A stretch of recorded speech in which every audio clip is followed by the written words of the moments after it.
Perkenalkan, kami dari kelompok 6. Di sini kami akan mempresentasikan tentang tingkat organisasi kehidupan dan ekosistem. Nama saya Endang Purnawati Gia, NIM 2221090663. Baik, di sini saya membahas tentang klasifikasi makhluk hidup dalam biologi. Makhluk hidup diklasifikasikan oleh para ahli biologi menjadi 5 kingdom, yaitu Monera, Protista, Fungi, Platea, dan Animania. Virus dipisahkan dalam kelima kingdom karena tubuh virus tidak tersusun oleh sel, melainkan oleh asam nukleat yang diselubungi oleh protein dan belum merupakan sel. Kelima kingdom diklasifikasikan berdasarkan karakteristik yang khas dari masing-masing organisme yang menyusunnya. Pengelompokan ini sesuai dengan sistem klasifikasi yang dikemukakan oleh Robert pada tahun 1969. Klasifikasi dunia makhluk hidup yang terakhir adalah klasifikasi 6 kingdom, atau bisa disebut dengan kerajaan, yaitu Eubacteria, Archaebacteria, Protista, Fungi, Platea, dan Animania. Nah, dari ke-6 kingdom tersebut selanjutnya menghasilkan kajian-kajian dalam ilmu biologi seperti yang tertuang dalam Biological Cycles Curriculum Study 1996, yaitu 1. Menghasilkan evolusi atau bisa disebut dengan bentuk-bentuk dan hasil-hasil dari perubahan. Yang kedua yaitu interaksi dan saling ketergantungan. Yang ketiga, genetika berkelanjutan. Yang keempat ada pemeliharaan dari suatu keseimbangan yang dinamis. Yang keenam, pertumbuhan, perkembangan, dan diferensiasi. Yang ketujuh yaitu energi dan material dan organisasi. Yang terakhir adalah ilmu pengetahuan alam, teknologi, dan masyarakat. Baik, di sini saya juga menjelaskan tentang tingkat organisasi kehidupan. Dalam tingkat organisasi kehidupan ini, kita membahasnya mulai dari molekul hingga biofil. Mari kita bahas satu persatu. Yang pertama yaitu molekul. Molekul tersusun atas atom atom. Salah satu ciri yang paling khas pada organisme hidup adalah tersusun atas molekul organik yang mengandung atom karbon, hidrogen, dan oksigen. Molekul organik penyusun makhluk hidup ada 4 macam, yaitu molekul lipid, molekul karbohidrat, molekul protein, dan asam nukleat.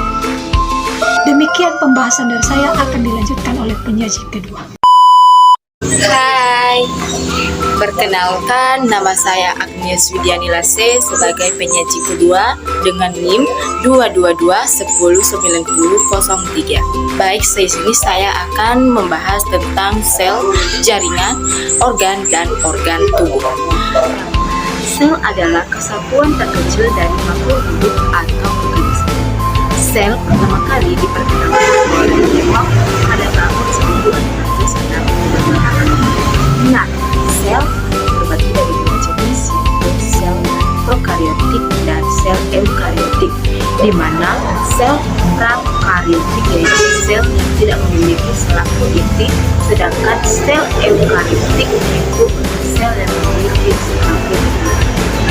Nah, sel eukariotik terbagi dari 2 jenis teman-teman, yaitu sel tumbuhan dan sel hewan. Bisa kita lihat pada di sini, di mana kita bisa melihat sel-sel pada hewan maupun sel-sel pada tumbuhan. Sekarang kita masuk ke jaringan. Jaringan adalah kumpulan sel-sel yang bentuknya sama untuk melaksanakan tujuan tertentu atau suatu fungsi tertentu. Sel jaringan ada dan ada dua, yaitu jaringan pada hewan dan jaringan pada tumbuhan. Jaringan pada hewan terbagi dari 6, yaitu 1 epitelium, 2 otot, 3 jaringan ikat, 4 tulang, 5 saraf, 6 mukosa. Sedangkan pada jaringan tumbuhan terdapat ada 7 jenis, yaitu 1 epidermis, perineum, slim, dan loyal. Perkenalkan, nama saya Johan Putra Alfandi Zebua. Saya dari Prodi PGSD. Yang baik, saya akan melanjutkan penjelasan dari materi kami yang dimana organisme atau individu. Yang perlu kita tahu adalah individu adalah sekumpulan dari sistem organ. Ada beberapa macam organ. Yang pertama gerak, sirkulasi, saraf, kelenjar buntu, respirasi, pencernaan, ekskresi, reproduksi, dan kulit. Itulah beberapa macam sistem organ dari makhluk hidup. Yang kedua yaitu populasi dan komunitas, yang dimana ada terbagi dua, populasi dan komunitas. Yang dimana populasi yang artinya adalah kumpulan dari suatu individu yang sejenis yang secara bersama menempati suatu habitat, dan komunitas yaitu adalah kumpulan populasi yang tinggal bersama atau dari sesuatu yang menjadi hubungan interaksi baik antara individu maupun yang sejenis. Itu yang dimaksud dengan populasi dan komunitas hewan. Yang ketiga itu akuatik. Ada beberapa macam jenis akuatik. Yang pertama laut, yang kedua terumbu karang, yang keempat pantai, yang kelima danau, yang keenam sungai, yang ketujuh muara, dan yang keempat ada bioma terestrial, yaitu ada tundra, gurun, taiga, hutan gugur, hutan hujan, dan padang rumput. Perkenalkan, nama saya Indah Angelita Talambanua dengan NIM 222109101. Di sini saya sebagai penyaji keempat yang akan melanjutkan materi dari penyaji ketiga. Baik, saya akan membahas tentang ekosistem. Langsung kita masuk saja teman-teman. Ekosistem. Ekosistem adalah suatu proses yang terbentuk karena adanya hubungan timbal balik antara makhluk hidup dengan lingkungannya. Jadi kita tahu bahwa ada komponen biotik atau hidup dan juga komponen abiotik atau tidak hidup yang terlibat dalam suatu ekosistem ini. Ekosistem terbagi dua, yaitu buatan dan alami. Nah, buatan contohnya seperti sawah, kolam, akuarium, perkebunan, dan hutan budidaya.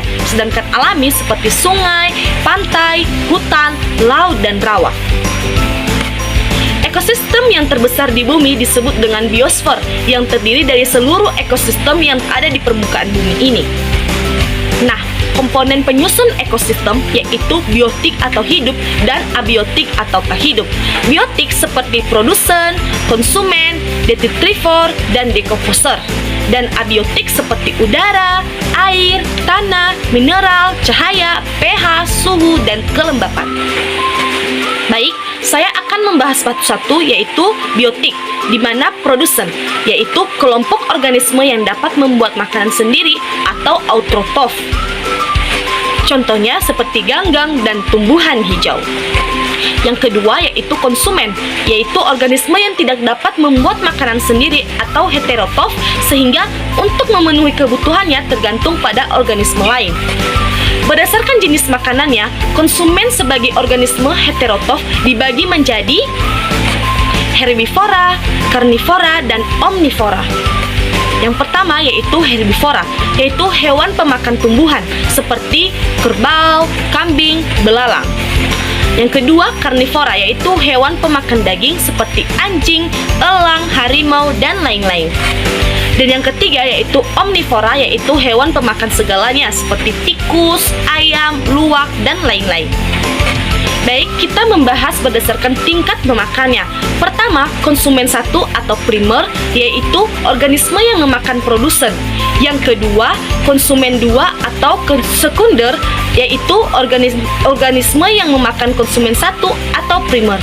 Yang ketiga, konsumen tiga atau tersier seperti konsumen atau makhluk hidup yang memakan konsumen dua.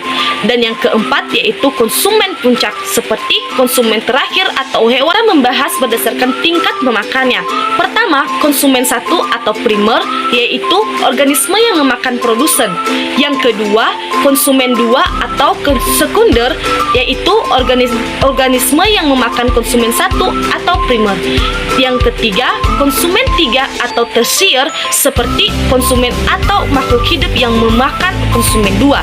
Dan yang keempat yaitu konsumen puncak seperti konsumen terakhir atau hewan yang menduduki urutan teratas dalam peristiwa makanan yang dimakan. Baik, sekarang pengurai atau dekomposer. Mikroorganisme yang mengurai senyawa organik dari makhluk hidup yang sudah mati menjadi senyawa anorganik yang lebih kecil seperti jamur dan bakteri. Baik, detritivor merupakan organisme pemakan detritus seperti sisa-sisa makhluk hidup seperti cacing, binatang laut, atau teripang. Baik, sekarang hubungan yang dipelajari di ekologi antara lain ada kompetisi, predasi, simbiosis, dan rantai makanan. Saya akan membahas satu-satu, yaitu kompetisi, di mana kompetisi terjadi jika sumber daya alam jumlahnya terbatas.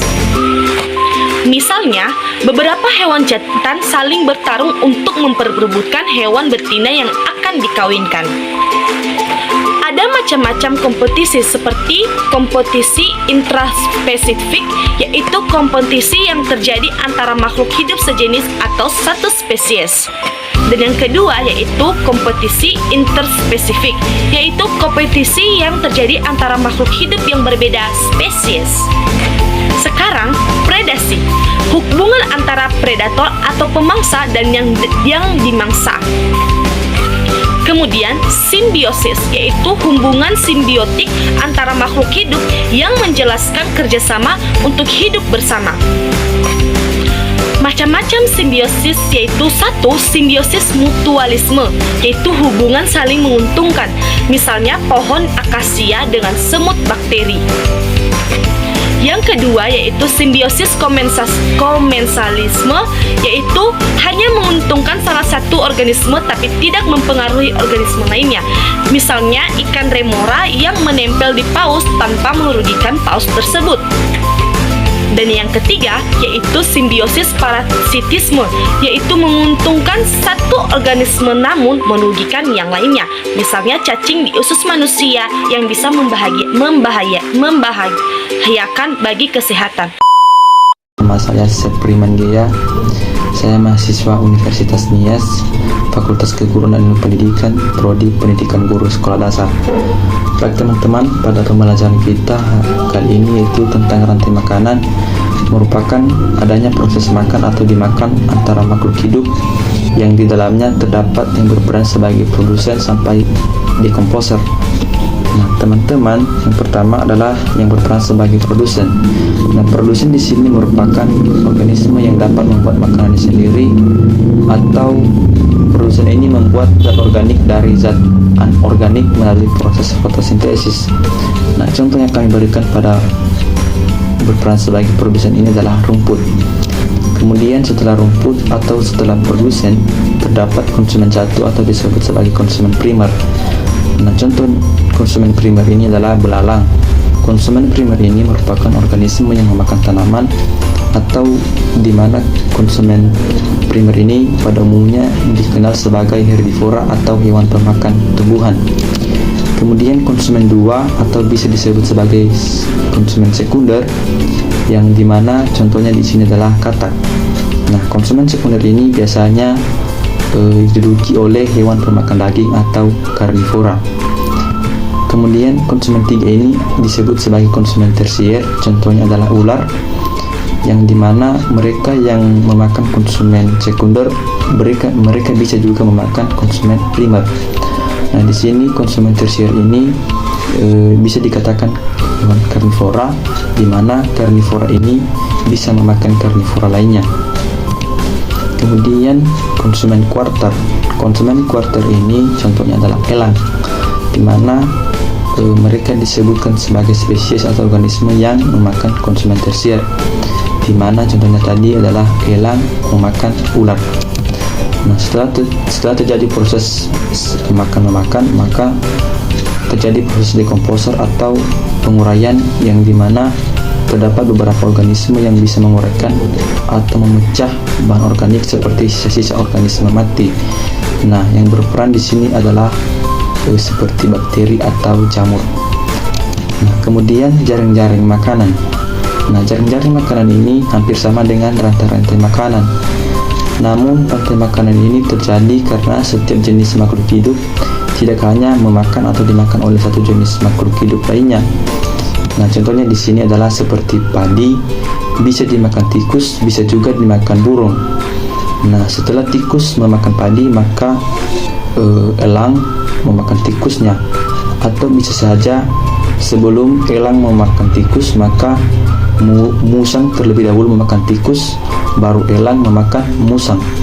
Kemudian selain itu padi juga bisa dimakan burung, kemudian burung bisa saja dimakan musang, atau langsung burung dimakan oleh elang, baru terjadi proses pengurai. Jadi di situ terjadi yang namanya bahwa jaring-jaring makanan ini satu organisme tidak hanya dimakan oleh organisme tertentu, namun bisa saja dimakan oleh organisme yang lain seperti padi, bisa saja dimakan tikus, dan bisa juga dimakan oleh burung. Kemudian kita masuk pada bagian piramida jumlah. Nah, piramida jumlah ini teman-teman, dia menjelaskan tentang jumlah daripada organisme. Artinya bahwa semakin tinggi tingkatan dalam piramida makanan, maka semakin sedikit jumlahnya. Nah, di sini piramida jumlah ini dia hitung berdasarkan jumlah organisme, bukan berdasarkan ukuran tubuh organismenya. Kemudian piramida energi di sini berfungsi untuk mengukur transfer energi dari satu organisme ke organisme yang lain di sepanjang rantai makanan. Nah, di piramida energi ini dijelaskan bahwa semakin tinggi tingkatan ke atas, maka semakin kecil kandungan energi yang dimiliki. Nah, jadi di sini terjadi proses transfer energi. Jika misalnya satu organisme dimakan oleh organisme yang lain, maka di situ terjadi proses transfer energi. Pada penjelasan tadi menjelaskan bahwa semakin tinggi tingkatan ke atas, maka semakin kecil kandungan energi yang dimiliki. Kemudian teman-teman, piramida biomas. Nah, piramida biomas ini merupakan salah satu jenis piramida dengan masa relatif konsumen dan makanan yang diwakili dengan waktu yang sama. Nah, jadi di sini di piramida biomas ini dijelaskan tentang masa, atau semakin tinggi tingkatan di piramida, maka semakin kecil jumlah biomas yang hidup. Kemudian biological magnification. Nah, biological magnification ini teman-teman disebut sebagai pembesaran biologis. Nah, pembesaran biologis ini terjadi ketika ada peningkatan bahan kimia dan racun yang terakumulasi melalui tingkat trofik rantai makanan. Nah, teman-teman bisa melihat pada gambar yang menunjukkan jika ada racun DDT yang dimakan oleh plankton, lalu ikan kecil, lalu ikan besar dan burung, maka konsentrasi DDT akan meningkat dari plankton sampai burung. Jadi untuk lebih jelasnya teman-teman bisa melihat pada gambar. Kemudian kita masuk pada siklus nutrien. Nah, teman-teman, siklus nutrien ini bisa dikatakan sebagai daur ulang ekologis. Nah, siklus nutrien ini merupakan perpindahan dan pertukaran materi organik dan anorganik kembali ke produksi materi. Nah, teman-teman, di dalam daur siklus nutrien ini ada beberapa siklus. Yang pertama siklus karbon, siklus sulfur, siklus nitrogen, siklus air, dan siklus fosfor, siklus oksigen, dan lainnya, yang dimana secara terus-menerus dapat didaur ulang bersama dengan unsur hara mineral lainnya menjadi nutrisi ekologis yang produktif. Ya, untuk lebih jelasnya satu persatu kita akan membahas. Yang pertama adalah siklus air. Nah, siklus air ini pada umumnya didukung oleh energi matahari yang mana memindahkan air antara laut dan bumi. Jadi di sini bukan matahari yang memindahkan airnya, namun airnya terjadi proses penguapan yang dibantu oleh energi matahari yang tadi yang membantu proses penguapan. Kemudian proses maka hujan yang terjadi penguapan tadi akan kembali ke laut dalam bentuk hujan atau jatuh melalui hujan. Nah, kemudian siklus fosfor. Siklus fosfor ini merupakan suatu rangkaian pergerakan fosfor yang melewati sebuah bidang hidrosfer, litosfer, dan biosfer. Nah, pada siklus fosfor ini beberapa tahapan prosesnya. Yang pertama, pelapukan batuan, yang mana siklus fosfor ini dari sumber utama fosfor yang sering dijumpai dalam pelapukan dalam batuan dengan proses pelapukan. Nah, setelah terjadi proses pelapukan batuan, maka akan diserap oleh tanaman dan hewan. Kemudian terjadi proses dekomposer dan mineralisasi. Kemudian siklus karbon merupakan siklus suatu aliran karbon yang melewati semua bagian dalam sistem planet bumi, baik berupa tumbuhan, hewan, hingga manusia. Nah, jadi selain itu, siklus karbon ini merupakan suatu siklus penyimpanan dan juga perpindahan unsur karbon yang terjadi antara atmosfer, makhluk hidup, geosfer, dan hidrosfer.